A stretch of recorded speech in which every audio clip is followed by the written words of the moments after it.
আমার নাম হচ্ছে এনায়া আর আমি হচ্ছে YWCA চতুর্থ শ্রেণীর ছাত্রী। আচ্ছা, তুমি এখানে কি দিতে এসেছো?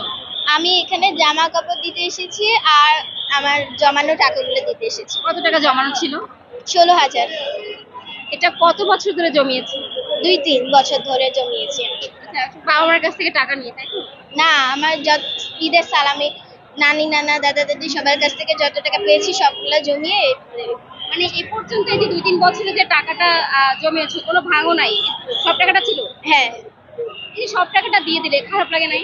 না, কেন লাগে নাই? মানে কি ভেবে দিয়েছে? আমি যখন দেখলাম যে সব জনগণ এগিয়ে আসছে দেশকে সুন্দরভাবে গড়ার জন্য, যে যেরকম ভাবে পারছে দান করছে, সো আমি ওগুলো সব দেখেও আমি নিজে থেকে আসলাম। আমার মনের ভিতরে আসলো যে আমি কেন দিচ্ছি না, আমি তো এই দেশের নাগরিক। সো পরে যখন দেখলাম যে সবাই আসছে, কারণ আমার যতটুকু সম্ভব ছিল আমি ততটুকু দিয়েছি। তোমার বাবা মা কি এক্ষেত্রে সাপোর্ট করেছে তোমাকে? না, আমি আমার নিজে থেকে এখানে এসেছি। বাবা সাপোর্ট করে নাই? করেছে, মাও দিয়েছে আমিও দিয়েছি। তোমার বাবা এসেছে কেন, নাকি তোমার মা এসেছে? মার সাথে আমি এসেছি।